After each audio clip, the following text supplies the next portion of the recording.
কুমিল্লা শহরতলির দৌলতপুরে অপর্যাপ্ত পানি নিষ্কাশন ব্যবস্থা এবং দীর্ঘদিন ড্রেন পরিষ্কার না হয় সামান্য বৃষ্টিতেই জলাবদ্ধতার সৃষ্টি হচ্ছে। এই পরিস্থিতি নিয়ে বিস্তারিত জানতে কুমিল্লা থেকে সরাসরি যুক্ত হচ্ছেন প্রতিনিধি হুমায়ুন কবির জীবন। জীবন, আপনার কাছ থেকে সেখানকার জলাবদ্ধতার কি অবস্থা জানতে চাই এবং মানুষের ভোগান্তি নিয়ে কি বলছেন আসলে?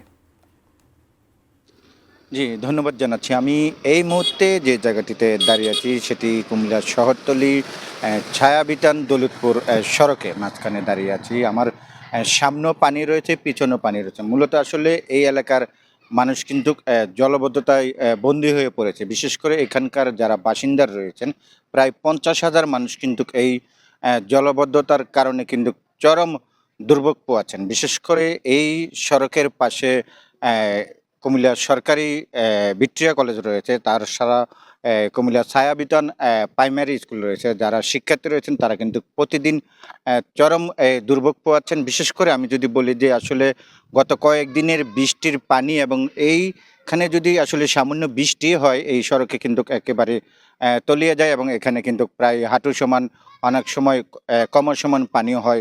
এলাকাবাসীর দাবি করেছিলেন। আসলে এই সড়কটি সংস্কারের জন্য এবং এই জলাবদ্ধতা নিরসনের জন্য এলাকাবাসীর দীর্ঘদিনের দাবি রয়েছে। তারা কিন্তু জেলা প্রশাসন, উপজেলা প্রশাসন, কুমিল্লা সিটি কর্পোরেশন তাদেরকে কিন্তু জানিয়েছেন, কিন্তু এই সড়কের জলাবদ্ধতার কোনো সমাধান হচ্ছে না। এবং আমরা যতটুকু খোঁজখবর নিয়েছি যে আসলে এখানে অনেকগুলো আবাসিক হাউজিং থাকার কারণে এবং যারা বাড়িঘর করেছেন তারা আসলে পানি নিরসনের পথ না রাখার কারণে কিন্তু এই মূলত জলাবদ্ধতা সৃষ্টি হচ্ছে। এবং এখানে কিন্তু আমরা দেখেছি যে অসংখ্য দোকানপাটও রয়েছে এবং অসংখ্য বাড়িঘর রয়েছে যেখানে আসলে পানিবন্দী অবস্থায় আমরা দেখতে পেয়েছি। তো মূলত যদি বলি যে আসলে কুমিল্লা রেলগেট থেকে একেবারে দৌলতপুর সড়কে কিন্তু এই জলাবদ্ধতা সৃষ্টি হয়েছে, যার কারণে এখানকার মানুষজন এই পথে চলতে পারছেন না এবং অনেক সময় যারা গাড়ি নিয়ে যাচ্ছেন, বিশেষ করে অটোরিক্সা, সিএনজি এগুলো কিন্তু আসলে নষ্ট হয়ে যাচ্ছে এবং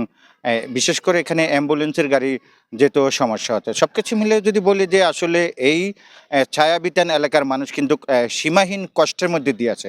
তারা বলছিলেন যে তাদের এই দুঃখ দেখার যেন কেউ নেই। তবে তারা চাচ্ছেন যেন আসলে যারা দায়িত্বশীল রয়েছেন কুমিল্লার, যারা প্রশাসনিক রয়েছেন, যারা জনপ্রতিনিধি রয়েছেন, যারা প্রশাসক রয়েছেন, সকলের কাছে তারা দাবি জানিয়েছেন যেন এই ছায়াবিতান এলাকা থেকে যেন জলাবদ্ধতা নিরসনের সেই উদ্যোগ গ্রহণ করার জন্য তারা দাবি জানিয়েছেন।